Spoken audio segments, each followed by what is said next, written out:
today we're going to remove the NOx sensor on this 2012 Acura TL. This is for a, I guess, any J series engine. What's going on is the NOx sensor wire, it's been chewed up.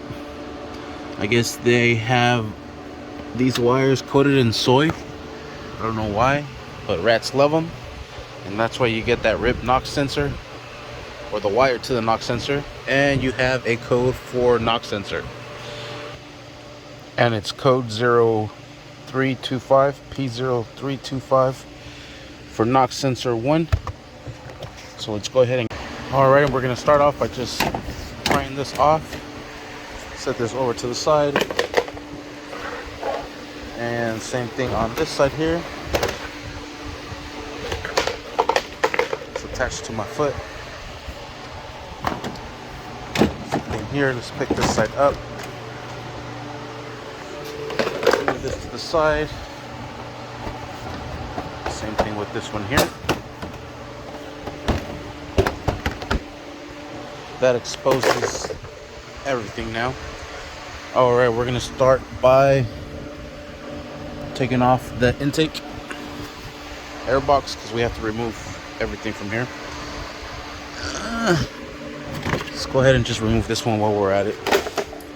That's all of them already, because we're gonna have to take off this hose here, this hose, this hose, this pigtail, this pigtail. So let's go ahead and start doing that. Actually, let's just go ahead and start disconnecting everything all around, everywhere. Disconnect the mass airflow sensor. Throttle body will leave on there, but let's disconnect the sensor for this one there, and we'll take off the hose, probably this top, so everything just comes out as one piece. Alright, so we're going to go ahead and disconnect the air intake tubing. The reason I haven't disconnected the battery is because this radio does have a code to it. So if you disconnect the negative or the positive terminals, the radio will have to be reset with a code. And if you don't have the code, you're going to be out of luck. You will have to call the dealership, give them your VIN number, and verify who you are and you're the owner of the vehicle. And then they'll release the code to you. But anyways, to get these, you'll use either a Phillips screwdriver or a 732. Will work just fine. Got both of those loose. We'll go ahead and loosen up these here. These are 8mm. There's 4 of them, 1 in every corner. Try these out.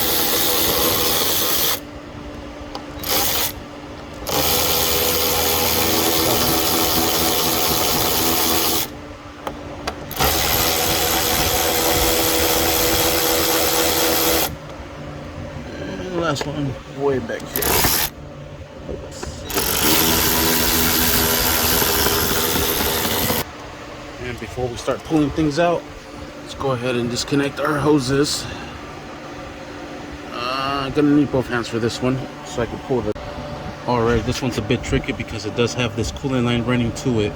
So what we're gonna do is we're gonna go ahead and remove the whole air intake box, the top lid, bring out the hose, and then we'll just pull this out.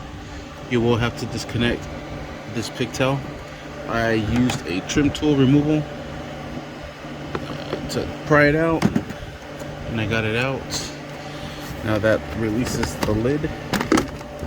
There it is. We'll bring this out, and I will use both hands to apply some pressure on this clamp. I could do it by hand, and then I'll get this one out, but I will need both hands to get this out. Alright, and there it is. It is released. This comes out. We'll set that over to the side. Gives us access to our throttle body. I was gonna undo this one, but I seen that it had coolant running off of it, and I see it underneath it now, and it's running to the coolant line of the throttle body. So we're gonna bypass that.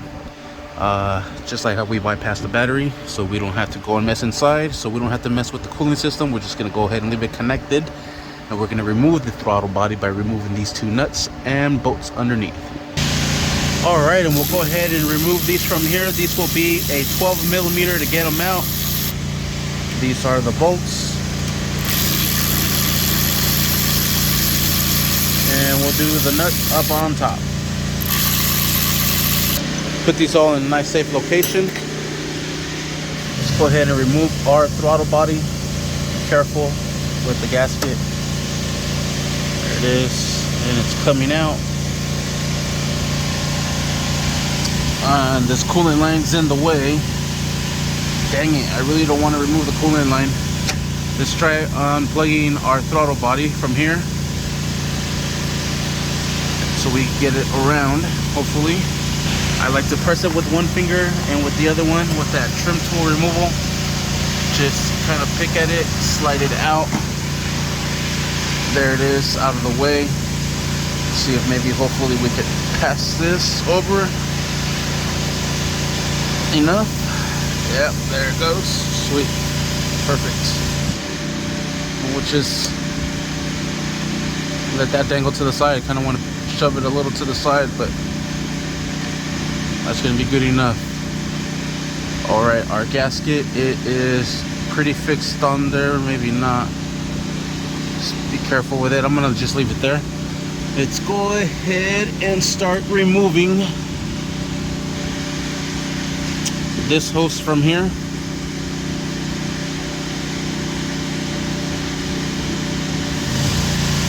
Trying to feel it. Actually, I think this is all one piece. So let's go ahead and disconnect it from down here. And remove it from there using our needle nose pliers. Alright, change of plans. This is not coming off. It's plastic. I don't want to break it. So we're just going to do the extra work I didn't want to do. Remove these two 10mm nuts and disconnect the hose from here. Yes. Or from here. Either or maybe from here. Alright, I went ahead and removed both of the 10mm nuts. Disconnect the top hose. Made it easier because this is a fixed piece. Now we have that removed. Let's remove this hose and we'll make our way around. Same process. Move this back, and sometimes this works. All right. Sometimes it doesn't. This time it worked. Nice. Looks like it has a tiny little vacuum line there. Can't get that one out, but we'll do our little trick again. And it's broken free. And come on. There it is. We'll just stick that right back down there. Look, a rock. And look, you can see all the rats, scratches and stuff, I'm guessing. Trying to get to this wire. Oh, I disconnected that one already. Let's disconnect this one here.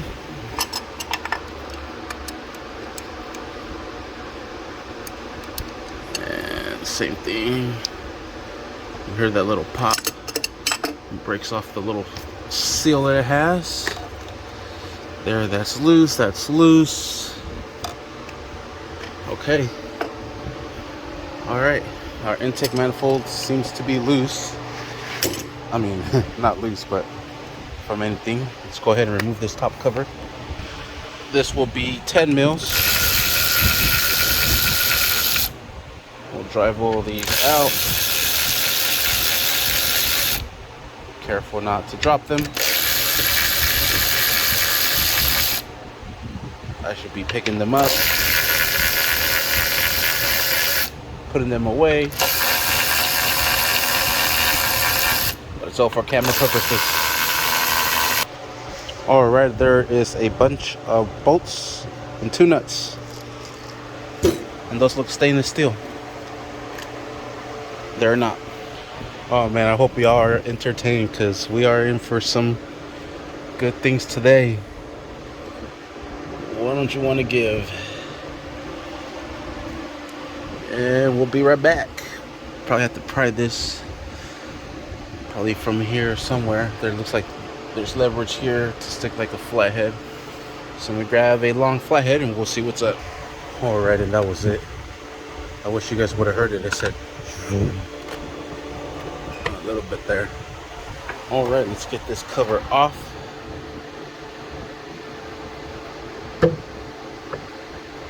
careful with it.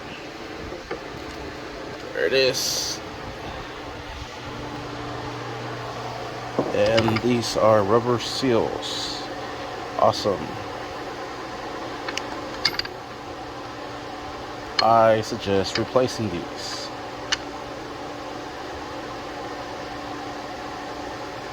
I think we're gonna probably need like an intake kit, just for the simple fact that it is not steel, it is rubber. It does expand. It doesn't look flat. It looks pretty good. We might be able to use it actually.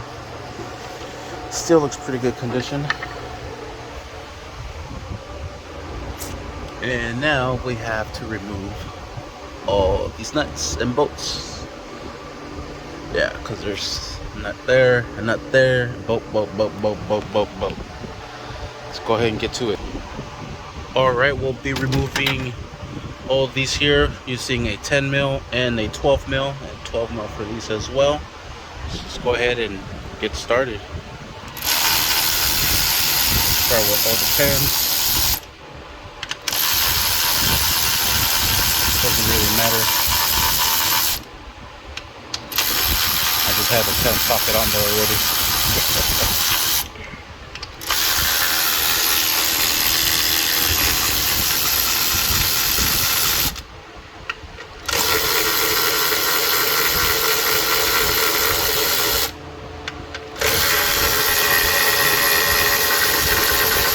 Alright, then we'll remove all the 12s.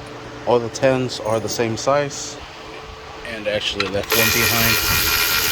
I'm gonna take that back. The one that was up here is a little bit longer because it has that extra lip. The rest are the same size. Now let's go ahead and move on to the size 12. And same process. And put these away as well.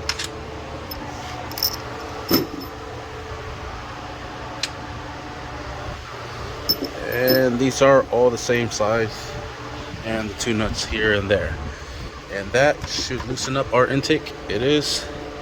Go ahead and pull this off using 2 hands, and here is the upper piece of the intake manifold. Check out the little runners. That's dope. Oof. I'd port and polish all these suckers right here. Yeah, boy, get maximum power. These 2. That's just me. That's because I have my Honda right there. Let's go ahead and remove this from here. Careful, we're gonna reuse this one. This is gonna sit just like that. So I'm gonna sit that one just like so. I believe these are 2 pieces. What's the next step? I'm gonna go ahead and cover each cylinder with a rag, because right underneath that will be the valves, and yeah, just the valves. And there it is. Please, when you put everything back together, take every single one out. You don't want to leave one behind. Never happened to me, but I could only imagine what it's gonna happen.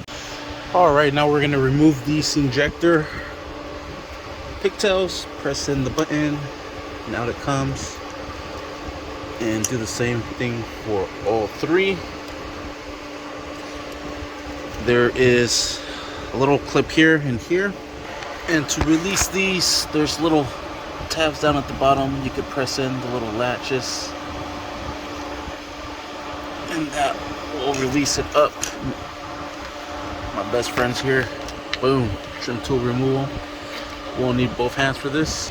And there it is. Once you press one tab in, just lift up and it'll release itself. Now we have 2 8mm bolts, one there, one right there.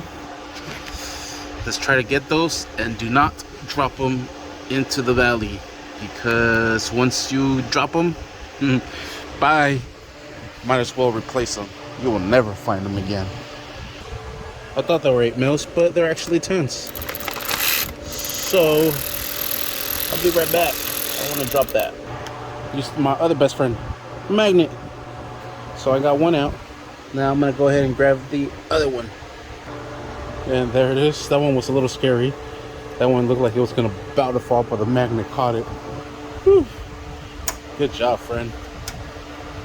Let's see, let's go ahead and remove this fuel rail. Just work it back and forth and pull up at the same time. You might need both hands because she's coming though. She's giving. Just do it all the way around. Working out. God damn, that's in there. Alright, and there it is. Swing this over. And we'll actually lubricate these with a little bit of oil. So next time we put them in, they go in nice and soft. Now we have access to our bolts and nuts. These feel like nuts. This one feels like a bolt. Oh yeah, there's another one way back here, right behind this runner. There is another one here. We might have to remove this bracket for the actual pigtail of the knock sensor. So let's go ahead and disconnect that now. Pull this off. And we'll see where that takes us. Alright, for this one, it looks like there's a 10 mil right there, and there is a 12 mil holding this whole black bracket. So we'll go ahead and remove those. Then to get to this one,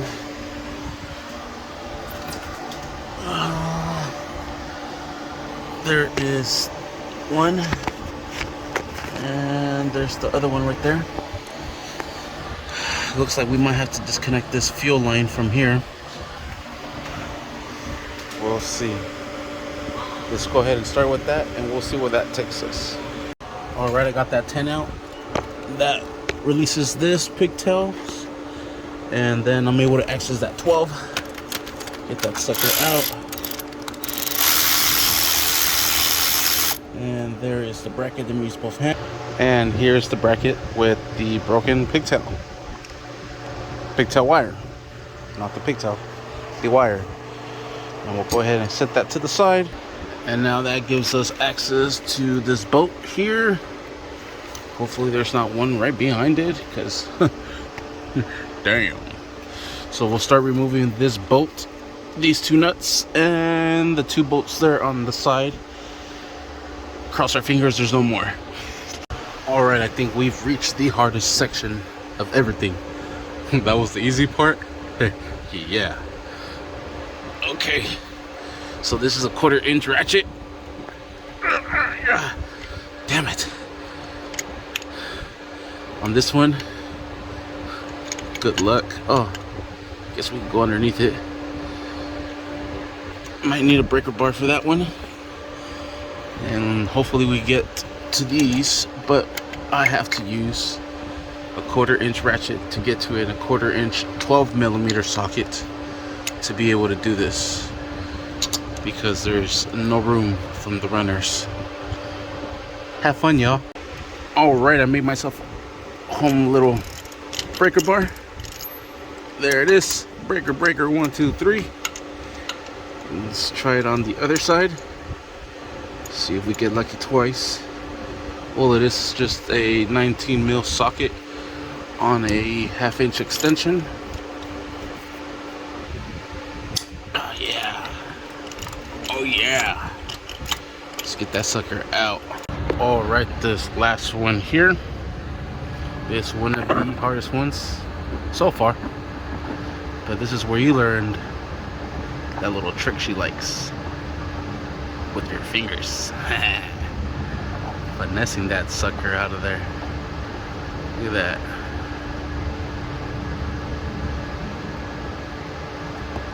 How do you like me now? And for this other side, I did not have to remove that. I was able to get it with a extension and a swivel for the 1/4 inch. And there, it's loose. I just gotta drive it out. And I did use the magnet for all of these here. So we got that one out. And there it is. The whole runner is loose, and it should just walk out. Sweet. So there's that bolt. There's those two bolt holes. Wow, this video is full of jokes today. And there is our knock sensor. I wanted to say cam sensor.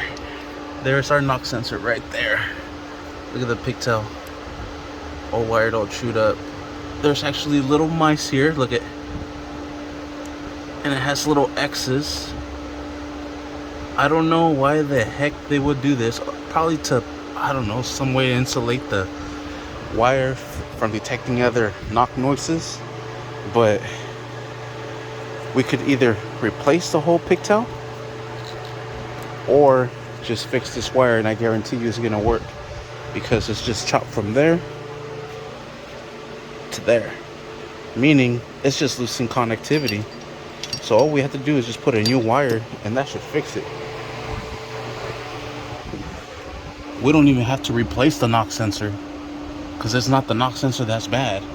But this video is how to remove the knock sensor, so let's remove it, I guess. All right, this is a big boy socket, size 27 mil. All right, and here we got it loose.